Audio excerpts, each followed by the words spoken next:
our first speaker for today.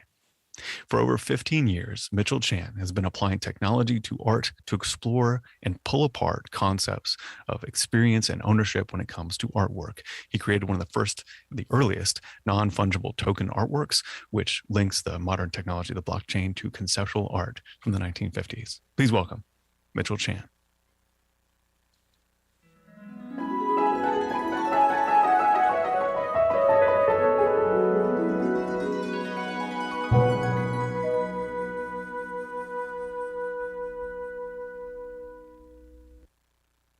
Hi, I'm Mitchell F. Chan. Thank you very much for that introduction, Roman.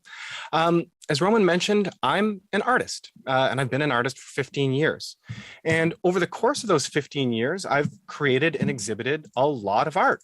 And most of it is about one of two things. I create art that tries to represent the invisible systems and structures that shape our world. And my thesis in creating those works is this: that to represent the invisible structures that shape our world, an artist ought to use materials that are themselves nearly invisible. And the artworks I create that employ this thesis, well, they look like this. This is a sculpture that I created in 2016. It's called Something Something National Conversation. And to put it briefly, it's a portrait of discourse in the age of Twitter. It's an adversarial structure designed to be a spectacle and designed to propel different content towards each other that has all the substance of, well, clouds. The other thing that I create art about is the ways that an artwork's status as an elite commodity distort our perception of it. And those artworks look sort of like this. This briefly is a sculpture in which the velvet rope, it's literally a barrier to access, is the artwork. So these are sort of my two theses: immateriality as an art medium and the effects of commodification on art's ability to express. And in 2017, I created a project that brought both of these ideas together. This project would eventually be called one of the first NFTs ever created. NFTs. So you've probably heard about NFTs by now. They're digital artworks bought and sold on the blockchain, sometimes for exorbitant, mind-bending amounts of imaginary internet money. And while it's understandable that the dollar amounts are getting all the attention, it's worth taking a moment to think, what does all this mean? Like, what's really going on here? Not on a technical level. That explainer I will graciously leave to somebody else to bore you with. No, I mean, conceptually, what does it even mean to make an artwork as an NFT and to sell it? Well, fortunately, that's exactly what my 2017 project was about. The term NFT didn't exist yet, but I was looking at blockchain and smart contracts as a potential art material, a material that would be even less physical than the clouds that I showed you earlier. And I was seeing this medium as the perfect place where both of these themes could come together: immateriality and commodification. See, understanding digital tokens as artworks requires accepting that, one, the experienced form of an artwork doesn't necessarily need to be expressed as a physical material object. And in fact, sometimes it's even beneficial for an artistic medium to be immaterial. The other thing we need to accept is that the commodification of an artwork, the fact that it's bought and sold for a certain price, and the fact that you can own it, well, that does affect our experience of the artwork.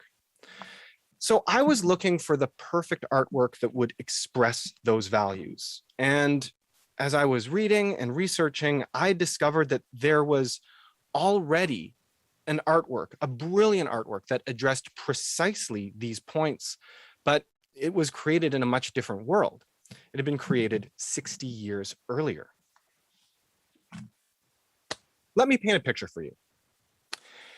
The year is 1958, and you are in Paris, and you're outside Galerie Iris Claire at 3 Rue des Beaux-Arts. Actually, you are a ways down the block from the gallery because there is a huge lineup to get in the gallery. Everybody's waiting to see the newest exhibition by art world sensation Yves Klein. Today, on that day, April 28th, 1958, that was actually Yves Klein's 30th birthday. And even at that age, he's already a star of the art world. He's already well known and is still best known for these enigmatic, hypnotic blue monochromes are iconic in the art world. And they represent a step forward in minimalism. Unlike most minimalist painters who were trying to create paintings that would represent nothing, that would just be paintings unto themselves, Klein is really trying to create something that is not a painting. He's trying to create a pure sensation, but he's having some problems. But even at this step in the road, he does some really clever moves to help him get there. First of all, he uses this patented blue. Like he actually patented this blue. The process to create this blue is still patented, and you have to pay his estate money if you want to use it. This is an exceptional blue if we're ranking blues. It obliterates the picture plane because it's so flat and it's so hypnotic that when you stare at it, it seems to actually have infinite depth. You can't really tell where the canvas is in front of you. I mean, if you think about it, try to imagine that you used a glossy paint here. Well, you would see sort of specular highlights or reflections, and you'd always know that there was a surface plane you were looking at because the glossiness would reveal that picture plane. But with paint this flat, the painting becomes space. The second thing that he'd do is he'd mount these paintings on pegs that push them off the wall a few inches. And that further messed with your ability to perceive it as a flat painting on a wall. Again, he really doesn't want this to be a painting. He wants it to be a pure sensation. But he has this problem where no matter what he does, it's still a more or less rectangular thing on a wall. It's still an object. And he feels that the physical thing is holding him back. It's holding him back from his goal of creating the purely metaphysical. So that's the art star Yves Klein that we're lining up to go see here in 1958. We're pondering all of this as we wait in line. And finally, we reach the gallery. You see that the windows have been blocked out with panels that are painted this incredible shade of blue. The entrance to the gallery is shrouded with a luxurious curtain of the same hue. And at the entrance, before you enter, the artist himself, he hands you a cocktail to celebrate. It's gin, Cointreau, and methylene blue. And you can sip on this while you enjoy the exhibition. So cocktail in hand, you walk into the gallery teeming with anticipation, ready to see this newest masterpiece by the world's hottest young art star. And there's nothing. I mean, there's nothing there at all. Not even the color blue. In fact, prior to the exhibition, Klein meticulously repainted the whole gallery white, just to make sure the space would seem as empty as possible. So you stand in the empty space for a while, waiting for something to happen. Nothing happens. You wait a little bit longer, and then you leave to make room for the next visitor. Outside, some of the people who have been through the gallery are confused. Some are even angry, but a lot of them are moved, even to tears. Famously, the writer Albert Camus was there, and he wrote a note for Klein. It read, "With the void, full powers." So what has just happened here? All right, has Yves Klein just perpetrated the greatest scam in art history? Is this the art world version of The Emperor's New Clothes? Well, Klein claimed that the exhibition space was, and I quote, imbued with the sensibility of the color blue. In Klein's own words, what he achieved with these zones of immaterial pictorial sensibility, as he called them, was, quote, the creation of an ambience of a real pictorial climate, one that is therefore invisible. He claimed that the sensibility of the color blue was there in the room with you, even if you couldn't see it. He claimed this exhibition would, this is a quote, literally impregnate viewers with the sensibility of the color blue. And when the visitors got home, they would find that that was true in at least one sense. That cocktail that he gave you at the entrance, it dyed your urine blue. But this story gets even crazier than just exhibiting invisible artworks. Because you see, these artworks were for sale, but not in the normal way. You could only buy these artworks by paying for them with pure gold. When you handed over your gold for this zone of immaterial pictorial sensibility, you did get something in return. You got one physical thing in return. You got this. That's right, it's a receipt or a token. You got a non-fungible token for your immaterial artwork.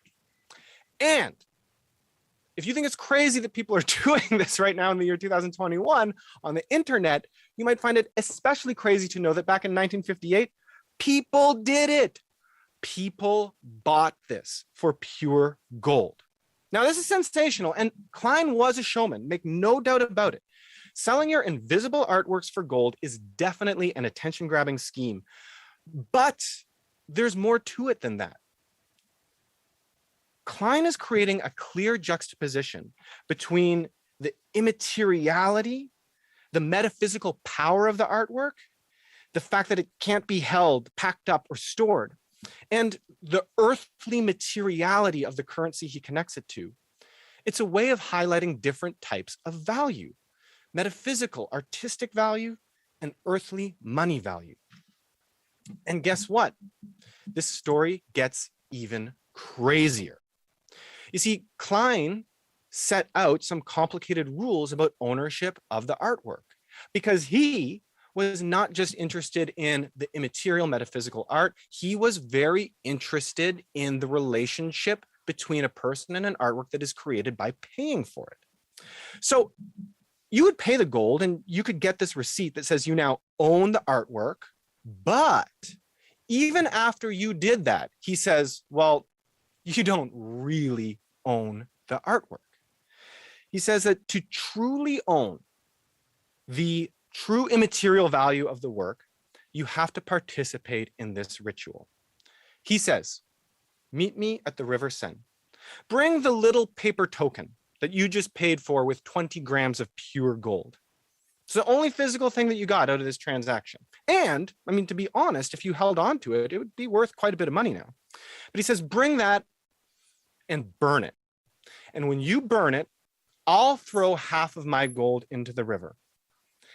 And now, only now, do you truly own the artwork. Only now is this metaphysical sensibility a part of you. Only by relinquishing the receipt, by relinquishing the commodity form of the artwork, can you truly claim to own the experience, now unfettered by any commodity form. And there are actually 3 documented instances of collectors performing this ritual with Klein. One collector who did this described his experience, writing that he had, quote, no other experience in art equal to the depth of feeling. It evoked in me a shock of self-recognition and an explosion of awareness of time and space. So what does any of this have to do with blockchain? Well, on one level, the analogy is easy. Klein was selling lots of empty space, air, nothingness, and he was selling it at prices denominated in gold that seem absurd. This seems like a pretty apt reference point for the explosion of the NFT art market.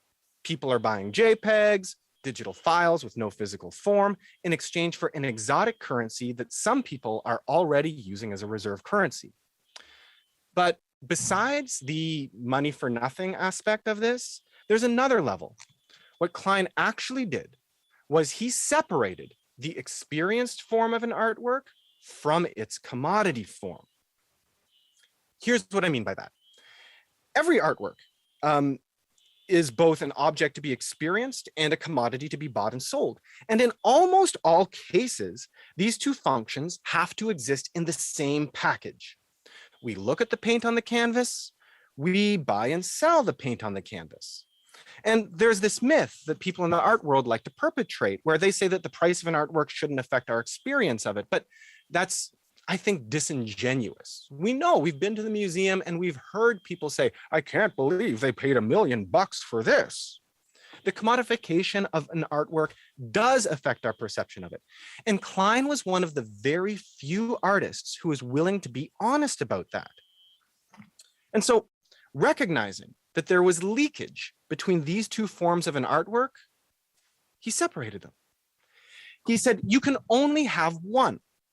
You can have this pure, immaterial, unsaleable experience, or you can have the receipt, a simple tradable token that points to the artwork, but is not the artwork. That second thing, that token, that's what these non-fungible tokens on the blockchain are. They're the commodity form distilled. And that is what I recognized in 2017. So in 2017, I took Klein's project and I translated it into code for the blockchain. My artwork was called Digital Zones of Immaterial Pictorial Sensibility. And I chose to create this derivative work based on Klein's because I felt that by applying Klein's 60-year-old concepts to this new technology of blockchain, I was creating a statement about what art on blockchain would be in the future and how it connected to conceptual art's past. So I translated all of Klein's rules for transaction, including the burning of the tokens and the destroying half of the currency paid, translated all that into Solidity code, and I put it on the blockchain.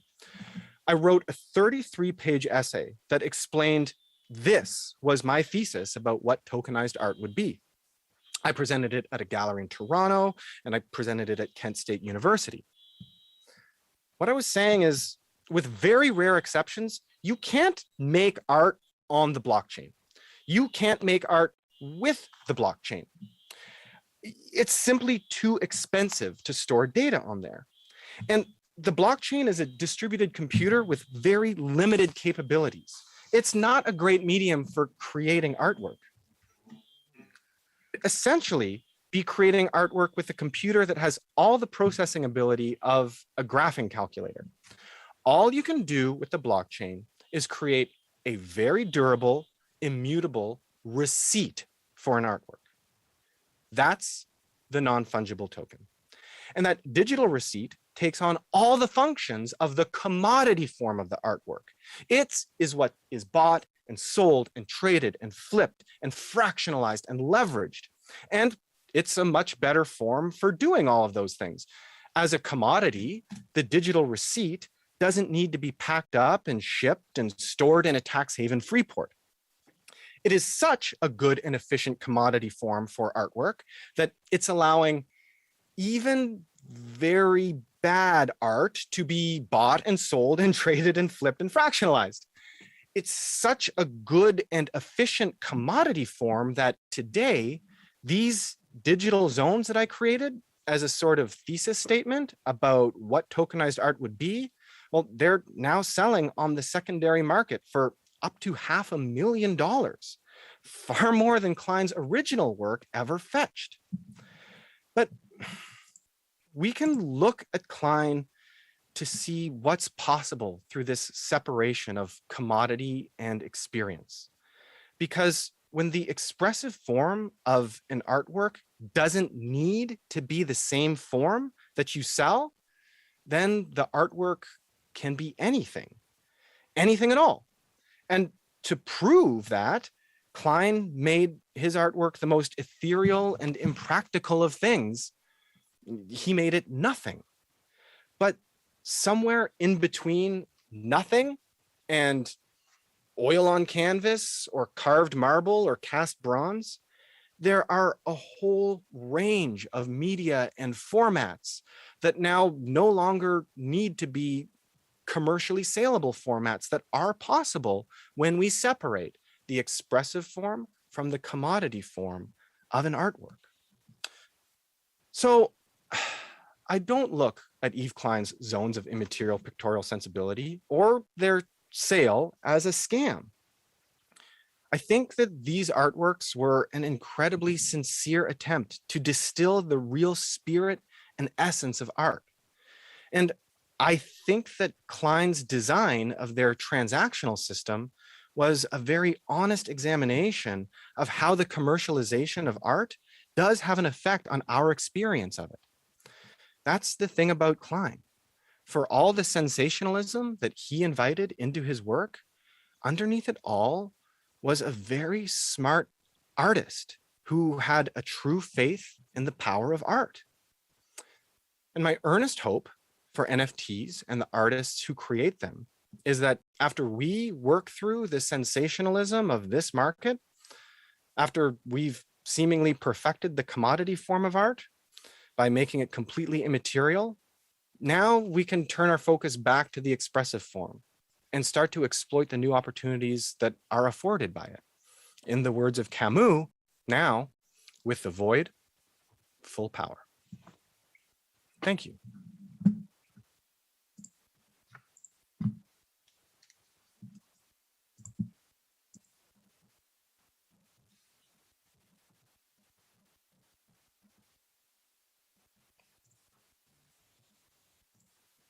Oh.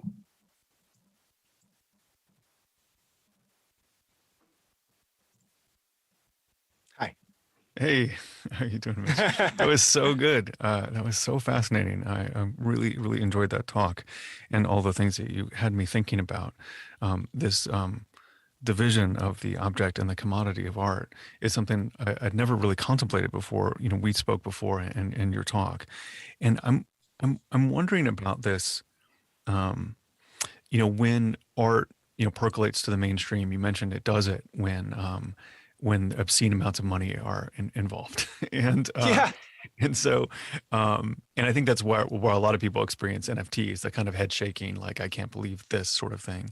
But I wonder if you found that sort of, you know, creates a selective pressure in the art world to generate these moments of obscene wealth and new ways to commodify in ways that are interesting or even maybe even detrimental.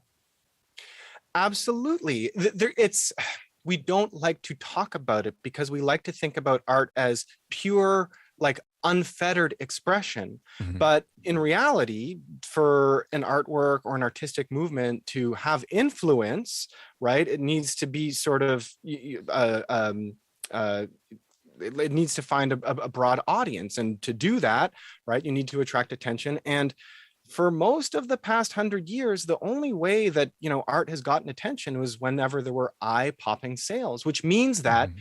somebody found out how to sell it. Now, it's not all bad because very smart business people have found out ways to sell all kinds of art. Yves Klein figured out how to sell nothingness, but, you know, there was this generation of dealers in New York who learned how to sell conceptual art, and they learned how to sell minimalist art, and they learned how to sell installation art. But you have to kind of figure that without somebody getting a paycheck at the end of all that dissemination of ideas, we probably have a very different art history textbook, right? Yeah, definitely. So I'm totally intrigued by this combination of conceptual art and the blockchain, because conceptual art is really dependent on the reputation of the artist. Like you don't, it's a scam if it's an artist you never heard of, but if it's a really famous artist, it's a piece of art. Whereas the blockchain, and so it's a reputational. Whereas the blockchain is about decentralization and it's not about reputation. It's about this ledger where everyone is held accountable on the same level. And so when you combine those things, what does that, you know, like evoke in you, like when you think about those things together? So my cop-out answer, to be determined. Because you're right, there's this incredible tension, right? Blockchain is supposed to be about anonymity, or at least pseudonymity, or, Yeah. you know, if not about that, then it's one of the attractive features of it, right? And yet art is now this asset that it has found itself, you know, facilitating the transactions of, which and like you can't put a carving, which is undoubtedly like skillful, like skill based on the blockchain, right? You can only have ideas on there, and ideas do need legitimacy, like of authorship, be behind them. And I think that everybody is still working that out. People are learning to put their trust in pseudonyms. You see that there's sort of, you know, kind of quasi-conceptual artist who goes by the pseudonym Pack, who has done very, very well in this space. But in this way, an artist's legitimacy starts to look a lot more like a brand's legitimacy than an individual's legitimacy. So we're seeing a real difficulty in disseminating ideas that are personal, or in ideas that require a big leap of faith that won't make you immediately rich. It's a challenge. It's something that we're going to have to figure out. I uncommonly have chosen to use my real name in all of the art that I distribute on blockchain, because I feel like that will be important for people eventually. But maybe I'm wrong. I'm totally intrigued by Yves Klein and this separation of the receipt of the purchase of the artwork, and then the artwork itself, which you cannot kind of put your arms around. And so it ends up that the value is in the receipt. And we've totally seen this before in my lifetime. This is what this reminds me of, and tell me if this is completely off base. But when I was in second grade, the biggest thing in the world was Cabbage Patch Kids. Okay. And I remember my teacher being very savvy and telling me as maybe a 7-year-old or something like that, what made Cabbage Patch Kids the sensation that they wasn't the Cabbage Patch doll itself. It was the birth certificate you got with it. It was that proof that you had a different relationship with this doll than you have with any other doll. And I remember that kind of blowing my mind. Yes. Yes. No, so your teacher would have been, it sounds like an excellent business executive or conceptual artist. And I'm glad that they split the difference, I suppose, to your benefit. But yeah, you hit the nail on the head. The certificate confirms that you have a unique relationship with it. It is yours, and it changes the way that you value it and you perceive it. And now it's uniquely valuable to you. And it's a type of value that, maybe transcends, a dollar amount. But yes, this is something that Klein was very interested in. But what's interesting, okay, so the Cabbage Patch doll is though, you probably didn't in grade 2, in recess, have a trading ring where you were buying and selling and flipping Cabbage Patch dolls, right? There was a sort of non-transferable sense of ownership. And you see Klein in this sense, he's very interested in the difference between transferable ownership and that emotional ownership that you're supposed to have with the Cabbage Patch doll, right? Because as soon as you burn your receipt, he's like, you own this thing, but you own this thing emotionally, right? And now I've guaranteed that you can't transfer it. How could you transfer it? It's nothingness, right? And you don't even have a receipt. You don't even have an artifact. And so those are two really different senses of ownership. Yeah, emotional and market. How critical is the part of Klein throwing his a half of the gold in the river to that transaction? I'm just curious about, that part of it is interesting to me, and I can't figure out, I can't just quite figure it out. How do you interpret that? It's tricky. It's really tricky, and I've thought about it a lot. And I will admit, without coming to a definitive conclusion, because on one hand, he did keep half of it. So on one hand, he kept half, right? There is on one hand this gesture of asceticism, of a sort of releasing your ties to earthly possessions, or like the earthly ways that this is grounded in financial considerations, right? He asks the owner of the artwork to do it, so he does a little bit of it himself. Or is he with that suggesting that actually the value of the artwork is half and half, right? He'll keep only the gold, maybe only half the gold was for the paper receipt artwork, and half the gold was for the metaphysical artwork, right? And so and so he's giving up that. I don't know. Yeah, maybe he's saying that the value is distributed 50-50.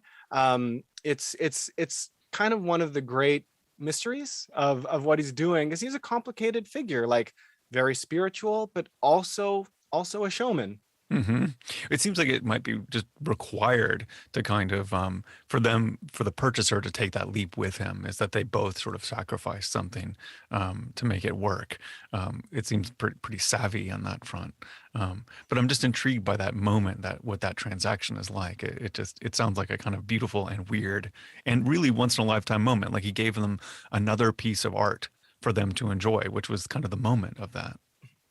Absolutely. And what's weird is that there's a different way that this, like, there's a different meaning to this gesture, this ritual, like right now in culture among NFT collectors, right? Because so strangely, this is totally bizarre. I couldn't have predicted any of this, but every NFT does have a function on the smart contract to burn, like, or destroy it. Right. Wow. And I like I put it in mine because it was Eve Klein, but I didn't expect other NFTs to all have that function. And it's called burn, right? But now whenever and some collectors do this, but it's considered a flex, right? hmm Like that's the name in the culture. It's such a display of wealth. I bought this thing, now I'll even destroy it. It means nothing to me. And I do sometimes wonder, like, if like really what emotionally that is doing to reinforce or sever a collector's connection to that digital image. Yeah. Well, it's fascinating stuff. Thank you so much for the story, and thanks for sharing it with us. I had a great time talking.